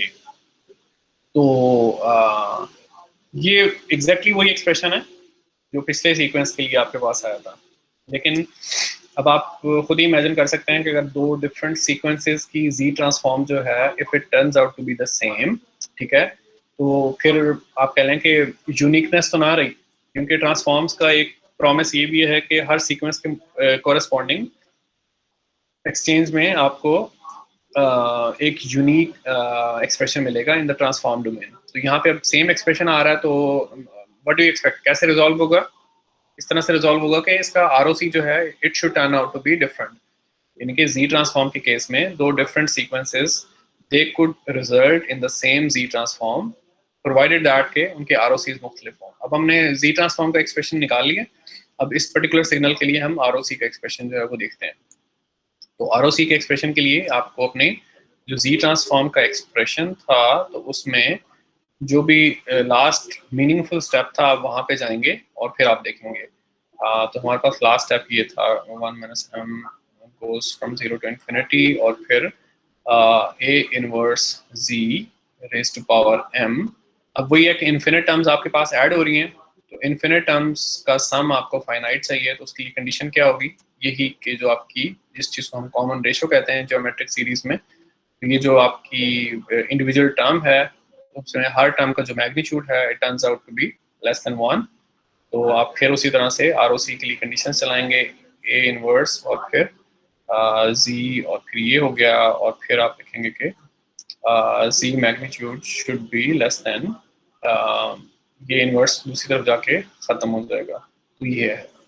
तो अब यहाँ पे मैं फिर दोबारा से जो समराइज करना चाह रहा हूँ, तो जो पहली एग्जांपल थी तो उसमें क्या था कि x of n was a to power n u of n, ठीक है, और जो उसका कॉरेस्पॉन्डिंग हमारे पास Z ट्रांसफॉर्म लेने के बाद जो एक्सप्रेशन आया था तो that was x of z equals Z divided by Z minus a, ठीक है। और ये जो दूसरी एग्जांपल हमने की है इसमें क्या हुआ है कि x of n it was minus a to n u of minus n minus 1, और जब आपने यहाँ पे Z ट्रांसफॉर्म कंप्यूट किया है तो आपके पास जो x of z का जो एक्सप्रेशन है it is once again Z divided by Z minus a। तो एक्सप्रेशंस आर द सेम, लेकिन फ़र्क कहाँ पे है कि पहले का जो ROC था what was that, Z magnitude is greater than A magnitude, और अब ये दूसरे वाले केस में जो ROC है what is that, Z magnitude is less then A magnitude. तो ROCs आर डिफरेंट, यहाँ पे मुख्तलिफ ROC है, यहाँ पे मुख्तलिफ ROC है, ठीक है। तो अब अगर हम इसी चीज़ को आगे इनके प्रोसीड करें, फिर दोबारा से यहाँ पे लिखता हूँ कि पहले वाले केस में x of n है और यहाँ पे a to n u of n है, और दूसरे वाले केस में x of n equals minus a to n u of minus n minus 1, और हम कह रहे हैं कि लेट a इक्वल 0.5, ठीक है। तो उस केस में क्या होगा, जो पोल जीरो प्लॉट है वो तो Z ट्रांसफॉर्म के एक्सप्रेशन से बनना है, और दोनों केसेस में Z ट्रांसफॉर्म का एक्सप्रेशन जो है इट्स द सेम, Z और Z माइनस a। तो आपके पास पोल कहाँ पे आ रहा है, 0.5 पे आ रहा है। तो जो पहला केस है उस केस में आपके पास यानी जो सीक्वेंस नंबर 1 है उस केस में जो आपके पास ROC कंडीशन है वो क्या है, Z magnitude should be greater than 0.5। तो 0.5 रेडियस का सर्कल बनाएं, और ये जो अब सारा शेडेड रीजन है ये कौन सा रीजन है, जहाँ पे ये जो Z ट्रांसफॉर्म का एक्सप्रेशन है it exist for the sequence 1। और फिर दूसरा जो सीक्वेंस है उसके लिए ROC क्या था कि Z magnitude should B less then 0.5। That means के अब ये अंदर आई डोंट नो कि इसमें एक डिफरेंट ग्रिड में कैसे बनाऊं, थोड़ा सा मैं इसको डिफरेंट करने की कोशिश कर रहा हूँ। अब ये जो रीजन मैं हाईलाइट कर रहा हूँ तो ये वो रीजन है जो सीक्वेंस 2 का ROC है। तो 0.5 के सर्कल के अंदर जो एरिया है तो वो जो सीक्वेंस नंबर 2 जो था, जो लेफ्ट साइडेड सीक्वेंस था उसका ROC है, और जो हाफ रेडियस का जो सर्कल है उससे बाहर का जो शेडेड रीजन है तो that is the ROC for the sequence number 1। यानी कि इट्स अमेजिंग है कि जो टोटल कॉम्प्लेक्स Z प्लेन है तो वो एक तरह से दो हिस्सों में डिवाइड हुई हुई है। 0.5 रेडियस के अंदर का जो एरिया है उसमें ये Z ट्रांसफॉर्म का एक्सप्रेशन होल्ड करता है फॉर सीक्वेंस नंबर 2, और 0.5 रेडियस के बाहर का जो एरिया है तो उसमें Z ट्रांसफॉर्म का जो सेम एक्सप्रेशन है it exist but for a different sequence. कौन सा सीक्वेंस? जो कि राइट साइडेड सीक्वेंस है, सीक्वेंस नंबर 1. तो दैट्स हाउ. और क्योंकि दोनों जो ROCs हैं वो ओवरलैप नहीं कर रहे हैं, यानी कि सीक्वेंस नंबर 1 का जो ROC है वो स्ट्रिक्टली सर्कल से बाहर बाहर है, और सीक्वेंस नंबर 2 का जो ROC है वो स्ट्रिक्टली सर्कल के अंदर अंदर है. तो दैट मीन्स के जो यूनिकनेस जो एक ट्रांसफॉर्म ऑपरेटर को देनी चाहिए, तो वो यूनिकनेस यहाँ पे प्रिजर्व्ड है कि इवन दो के जो x of z का एक्सप्रेशन है इट इज़ द सेम, लेकिन ROCs जो हैं वो मुख्तलिफ हैं. और वंस अगेन इस पे वही बातें हम दोबारा कर सकते हैं. यानी a इक्वल टू 0.5 के केस में क्या है कि जब आप बनाएंगे यूनिट सर्कल बनाएंगे जो कि बड़ा सर्कल बनेगा, तो उसमें आपको क्या पता चल रहा है कि सीक्वेंस नंबर 1 के लिए इस पर्टिकुलर a की वैल्यू के लिए DTFT एग्जिस्ट कर रही है, लेकिन सीक्वेंस नंबर 2 के लिए जो है वो DTFT एग्जिस्ट नहीं कर रही for this value of a. और फिर अगर आप a को 2 एज्यूम कर लें तो फिर it will be the other way around. जब आपके पास a जो है वो 2 होगा तो उस केस में क्या होगा कि DTFT will exist for the left sided sequence, यानी sequence number 2, and it will not exist for the right sided sequence just because of the sketching. यानी आप स्केचिंग करके इस चीज को वेरीफाई कर सकते हैं. ओके जी बताएं सर. ये हमेशा ऐसे ही होगा कि लेफ्ट साइड सीक्वेंस होगा उसके लिए वो बाउंडेड होगा, राइट साइड सीक्वेंस के लिए वो अनबाउंडेड होगा, इस तरह से कुछ कह सकते हैं सर? यानी हमेशा नहीं होगा, यानी you need to exercise caution. लेकिन वही है कि चाहे आप Z ट्रांसफॉर्म के पर्सपेक्टिव से हमें बता दें कि DTFT कब एग्जिस्ट करेगी या कब नहीं करेगी, चाहे आप जो DTFT की अपनी स्टैंडर्ड डेफिनेशन है उसके जरिए आप हमें बता दें, तो इट्स फाइन ईदर वे.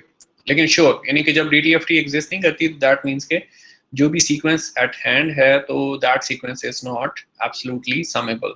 तो वो आपको जो है वो आप उसको इजीली देख सकते होते हैं.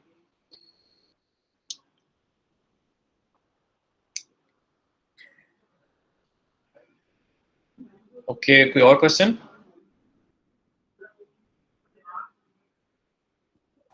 ये आपने सेकंड एग्जांपल में लिमिट्स वगैरह चेंज 91 - 1 करके वो आपने कैसे किया था? यानी वो वैसे तो एक ऐसा स्टेप है जो आप करें तो यानी आप प्रैक्टिस करें तो you can gain confidence about it. लेकिन यानी अगर मैं इसको यहाँ पे लिखूं तो this is what we had a inverse z raised to power m, और हमारे पास जो स्टैंडर्ड फॉर्म थी उसमें यानी कि जिसमें हम अपना ज्योमेट्रिक सीरीज का फॉर्मूला लगा सकते हैं, तो उसमें हमें इस तरह की चीज़ चाहिए थी कि समेशन जो है वो आपकी 0 से इन्फिनिटी तक हो, और then whatever common ratio you have, ठीक है, raise to power m for this particular summation जो आपके पास आंसर है फाइनाइट सम का, तो that is 1/1 minus the common ratio. तो ये हमारे पास आप कह लें कि फॉर्मूला है which we want to utilise. और यहाँ पे हम देख रहे हैं तो सिचुएशन थोड़ी फर्क है. तो आप किसी भी तरह से आप चाह रहे हैं कि ये जो समेशन है इसमें एक टर्म और ऐड हो जाए. यानी अभी अगर आप इस समेशन को एक्सपैंड करें तो आपको क्या मिल रहा है? a इनवर्स z पहली टर्म, फिर a इनवर्स z दूसरी टर्म, और फिर a इनवर्स z तीसरी टर्म, एंड सो ऑन. आपको एक टर्म और चाहिए which corresponds to m equal to 0. लेकिन जब m 0 पुट करेंगे तो m0 पुट करें तो something raised to power 0 is 1.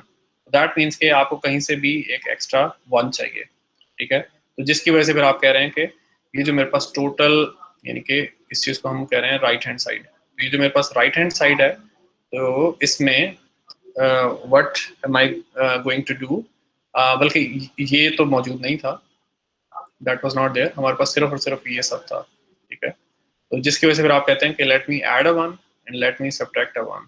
और समेशन क्योंकि खुद नेगेटिव साइन के साथ है तो जिसकी वजह से ये जो नेगेटिव 1 है तो दैट विल गो इनसाइड. ये वो वाला 1 है जो हमारे पास मिसिंग था. और इवेंचुअली फिर आपके पास वो चीज़ आती है कि 1 minus my summation which goes from 0 to infinity. 0 से कैसे स्टार्ट हुई? क्योंकि ये जो -1 था यू टुक इट इनसाइड, ठीक है. यानी ये जो आपकी समेशन थी ओरिजिनली यहाँ से स्टार्ट हो रही थी, फिर आपने ये वाली टर्म उसमें ऐड कर दी, तो then your summation starts from m equal to 0. Okay, तो एनी अदर क्वेश्चन? चलें, if there is no question तो हम अगली एग्जांपल की तरफ जाते हैं, which is x of n equals half raise to power n u of n और प्लस फिर minus 1/3 raise to power n u of n। तो अब ये है कि क्योंकि आपने ऑलरेडी जो एग्जांपल्स सॉल्व किए हैं तो उनके ज़रिए आप इसको थोड़ा सा डायरेक्टली अगर आप करना चाहें तो आप कर सकते हैं। आप कहेंगे कि सिंस आई नो, आप कहें कि it's a fact and I know it, what is the fact कि a raised power n u of n जो है उसकी जो z ट्रांसफॉर्म है, what is that? It is z over z minus a, और साथ में ROC क्या है? ROC है कि z transform is z magnitude is greater than a magnitude, जिसकी वजह से फिर आप कह रहे हैं कि that tells me के implies that के half raised power n u of n, इसकी जो z ट्रांसफॉर्म है what should be that? It should be z over z minus half, ठीक है, क्योंकि a आपके पास हाफ है और इसका जो इंडिविजुअल ROC है वो क्या होना चाहिए? z magnitude should be greater than half. और इसी तरह फिर आप कह रहे हैं कि जो दूसरी टर्म है उसका क्या मामला है, which is -1/3 raised power n u of n। इसकी जो z ट्रांसफॉर्म है व्हाट विल बी दैट? अगर आप स्टैंडर्ड फॉर्म से कंपेयर करें, स्टैंडर्ड फॉर्म कौन सी है? ये चीज़ है जो आपने अभी थोड़ी देर पहले कंप्यूट की है, तो that is z over z plus 1/3, ठीक है, और इसका जो एसोसिएटेड जो ROC है that is z magnitude greater than a magnitude, और a मैग्नीट्यूड कितना है? 1/3, तो माइनस साइन खत्म हो गया मैग्नीट्यूड की वजह से, तो ये है। तो अब फिर हम इसमें जो थोड़ा सा ट्रिक है ROC से मुतालिक, तो उस पर अब हम आते हैं। तो ये है, यानी कि आप स्केचिंग करें, और क्योंकि इसमें इस x ऑफ n में दो टर्म्स थी, first term was half raised power n u of n, और जो सेकंड टर्म थी तो that was -3 raised power n 1/3 raised power n u of n। तो आप कह रहे हैं कि जो पहली टर्म थी तो वहाँ पे आपके पास ROC क्या था? z magnitude greater than half, और जो दूसरी टर्म थी उसमें ROC आपके पास क्या था? z magnitude should be greater than 1/3। और फिर मजीद ये कि इसका वो पोल ज़ीरो प्लॉट भी शायद हमें देखने चाहिए। तो इंडिविजुअल जो z ट्रांसफॉर्म्स थी वो क्या थी? z over z minus half, और फिर प्लस, यानी आपने सारी इक्वेशन का z ट्रांसफॉर्म लिया, तो पहली चीज़ का z ट्रांसफॉर्म और प्लस दूसरी चीज़ का z ट्रांसफॉर्म, तो ये आपके पास आ गया z ओवर z प्लस 1/3। यहाँ पे यानी कि you need to take LCM z minus half, और ये सारा प्रोसेस हम क्यों कर रहे हैं इस वक्त? To kind of figure out the poles and zeros. Poles हमें नज़र आ रहे हैं, जीरोस में थोड़ा मामला है, तो जिसकी वजह से हमें LCM लेना पड़ रहा है। तो इवेंचुअली आपके पास क्या होगा? z will get multiplied with z plus 1/3, और फिर plus z will get multiplied with z minus half, और तो पोल्स तो हमें नज़र आ रहे हैं वजाहत के साथ कि एक पोल जो है वो हाफ पे है, और एक पोल जो है हमारे पास -1/3 पे है। तो जीरोस जो हैं यहाँ से हमें निकालनी होंगी, तो वो I will let you guys do it.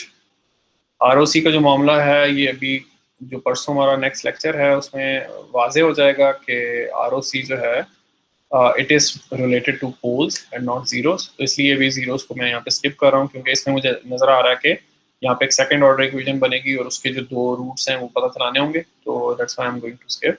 तो ये पोल्स वगैरह हमारे पास आगे हुए हैं। अब हम ROCs जो है इंडिविजुअल ROCs उनको एम्फसाइज कर लेते हैं। पहली टर्म की वजह से जो ROC बन रहा है इट सेज के z magnitude equal to half. z magnitude equal to half का क्या मतलब है कि एक सर्कल जिसका रेडियस हाफ है।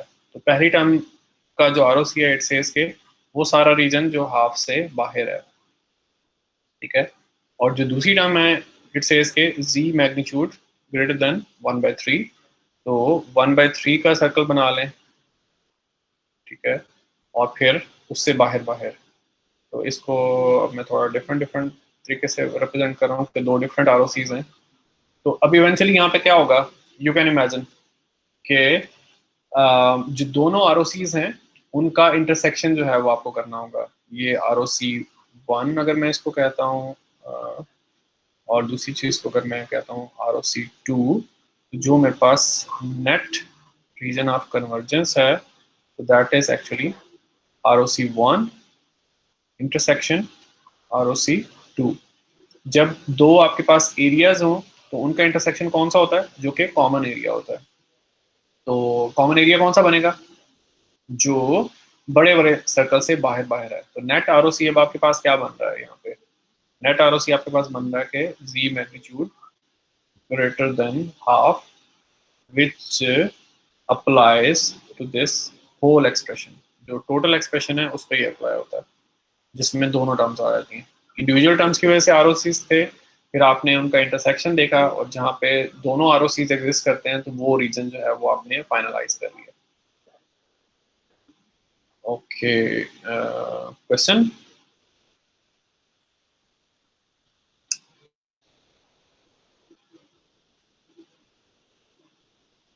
Next example.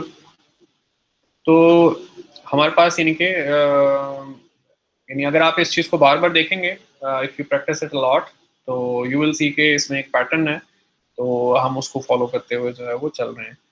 तो अब मैं लिख रहा हूँ कि minus half raise to power n और फिर u of minus n minus 1 और फिर plus 1/3 raise power n u of n। इसकी z ट्रांसफॉर्म मुझे चाहिए। फिर आप अब यानी कि by now you should be able to kind of memorise the things, या अगर आप if you guys hate all kind of memorisation, अगर आपको किसी भी तरह की मेमोराइजेशन पसंद नहीं है, वैसे तो हमारी ज़िंदगी में बहुत सारी मेमोराइजेशन है, जैसे हम अपने दोस्तों के या कंट्रीज़ के या बहुत कुछ चीज़ें हम याद करते हैं। तो memorisation sometime makes the things easier for you, लेकिन वही बात है कि मैं फिर दोबारा से आप लोगों को रिमाइंड करवाऊंगा कि हम एज्यूम नहीं करेंगे कि आप लोगों ने मेमोराइज किया हुआ है। तो जो जी ट्रांसफॉर्म पेयर्स हैं, इंपॉर्टेंट जी ट्रांसफॉर्म पेयर्स, या अगर जरूरत हुई तो जो इंपॉर्टेंट DTFT पेयर्स हैं, तो वो हम लोग उनका प्रिंट आउट वगैरह आप लोगों को दे देंगे। तो हम एक्सपेक्ट नहीं कर रहे, लेकिन अगर आप कर लें तो उससे चीज़ें थोड़ी स्पीड अप हो जाती हैं। तो ये है, तो ये जो पहली टर्म है तो उसके लिए जी ट्रांसफॉर्म एक्सप्रेशन हम अभी थोड़ी देर पहले निकाल चुके हुए हैं। तो what was that, was z over z minus 1/3। और यहाँ पे जो लेफ्ट साइडेड सीक्वेंस है उसके लिए जो जी ट्रांसफॉर्म एक्सप्रेशन था व्हाट वाज दैट, इसको को भी हमने क्योंकि स्टैंडर्ड फॉर्म में लिखा हुआ है तो आई नो कि इसका एक्सप्रेशन भी है z over z minus a, and what is my a, that is 1/2 ये चीज़। तो ये हो गया। और फिर एक्स ऑफ जी है, तो जो इंडिविजुअल जी ट्रांसफॉर्म्स हैं वो आप लोग ऐड कर लेंगे, और ऐड करने के बाद वही मामला होगा कि आपको एलसीएम लेना होगा टू कंप्यूट द जीरोस, लेकिन जो पोल्स हैं वो विजिबल हैं, ठीक है। तो जीरोस के लिए आप एलसीएम लेंगे और आपके पास न्यूमरेटर पॉलिनोमियल जो है उसके रूट्स आप लेंगे। फिर अब अगर आप जो है वो कॉम्प्लेक्स जी प्लेन बनाएं तो पोल्स आप फौरन बना सकते हैं कि एक जो है वो पोल 1/3 पे है, एक पोल जो है वो 1/2 पे है, और फिर इंडिविजुअल आरओसीज। ये आपके पास राइट साइडेड सीक्वेंस है। इसका जो आरओसी था व्हाट वाज दैट, कि z magnitude should be greater than a magnitude, और what was the a here 1/3, और ये आपके पास लेफ्ट साइडेड सीक्वेंस था, ठीक है। तो इस केस में जो आपके पास वो है z magnitude is less then a magnitude, जो कि हाफ है, जो इंडिविजुअल आरओसी है। और नेट आरओसी आपके पास क्या है, इन दोनों का इंटरसेक्शन। तो यहाँ पे अभी एक इंटरेस्टिंग केस जो है वो आने वाला है। तो आई अज्यूम कि you are looking forward to it. तो जी लेफ्ट साइडेड सीक्वेंस देख लें, इसका इंडिविजुअल आरओसी कह रहा है कि z magnitude less than half, जी मैग्नीट्यूड लेस देन हाफ, या अच्छा इंटरेस्टिंग केस नहीं आ रहा वैसे। जी मैग्नीट्यूड लेस देन हाफ का मतलब है कि सबसे पहले तो जी मैग्नीट्यूड इक्वल टू हाफ क्या चीज़ है, कौन से ऐसे पॉइंट्स हैं जहाँ पे जी का मैग्नीट्यूड हाफ है, ये वो सारे पॉइंट्स हैं जो इस सर्कल पे लाई कर रहे हैं जिसका रेडियस हाफ है। तो ये हो गया। और आरओसी क्या कह रहा है कि ये सारे पॉइंट्स जो इस सर्कल के अंदर हैं, तो that is the ROC for what, that is the ROC for this particular expression जो लेफ्ट साइडेड सीक्वेंस के लिए।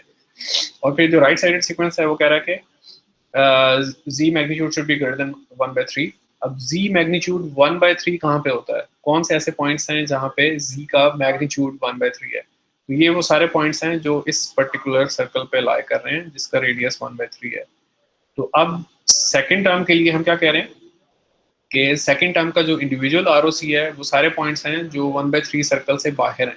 तो वो सारे पॉइंट्स कौन से हैं, अब मैं यहाँ पे डिफरेंट तरह की स्केचिंग कर रहा हूँ ताकि यानी कि वही कि मैं कन्वे कर सकूँ कि हम एक डिफरेंट आरओसी की बात करें। तो ये आरओसी है।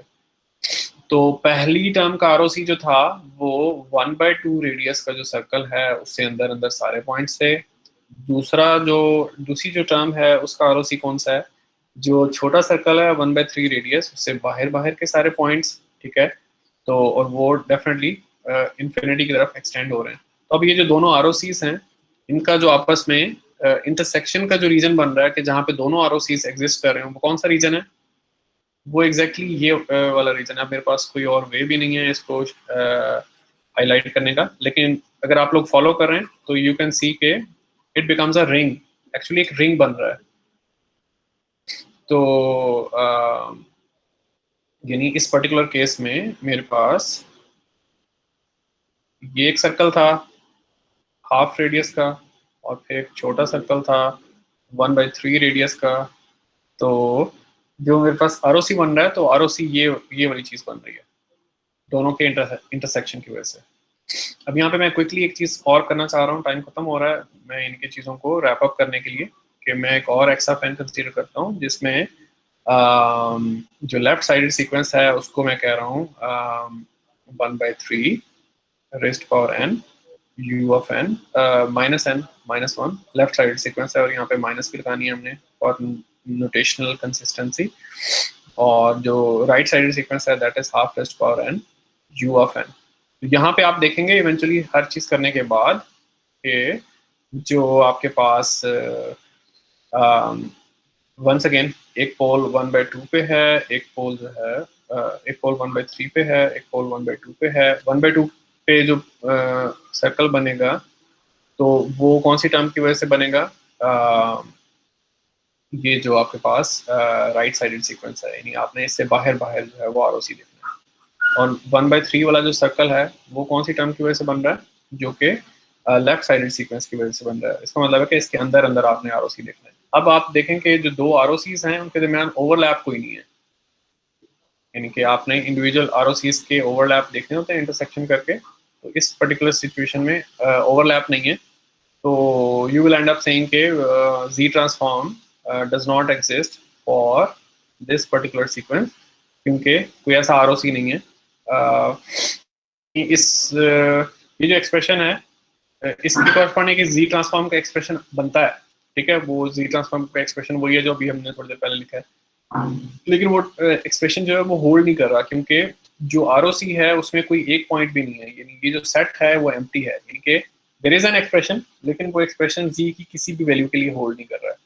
तो खैर थोड़ा सा ये है। और अभी मजीद एक चीज़ ये कहूँगा कि जो अभी जी ट्रांसफॉर्म की जो एग्जांपल्स हमने किए हैं तो those examples were for the IR system जिनका इन्फिनिट इम्पल्स रिस्पॉन्स आप कह लें। तो अभी जो अगली चीज़ हम करेंगे वो एफआईआर सिस्टम के लिए थोड़ी सी जी ट्रांसफॉर्म की हम बात करेंगे। फिर हमने जी ट्रांसफॉर्म में जो आरओसी है रीजन ऑफ कन्वर्जेंस उसकी कुछ प्रॉपर्टीज हम डिस्कस करेंगे परसों के लेक्चर में, और हमें नेक्स्ट वीक हम फिर इन्वर्स जी ट्रांसफॉर्म वगैरह की बात करेंगे।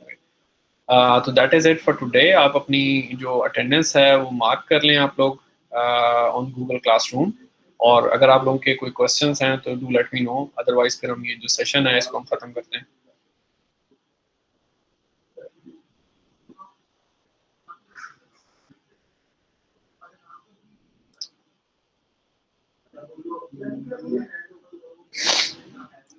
तो हो सकता है कि आज पेज फास्ट हो, थोड़ा हमने जल्दी किया हो, लेकिन वंस अगेन ये सारी एग्जांपल्स टेक्स्ट बुक में मौजूद हैं। तो कोई चीज़ आपको समझ नहीं आ रही है तो आप टेक्स्ट बुक से देख सकते हैं, या मुझे या टीए को आप पूछ सकते हैं। अगर कोई इमीडिएट क्वेश्चन है तो डू लेट मी नो।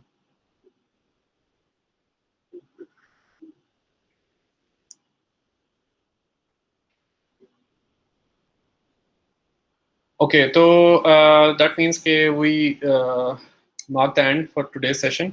तो इंशाल्लाह फिर आप लोगों से परसों मुलाकात होगी सेम टाइम। अल्लाह हाफ़िज़।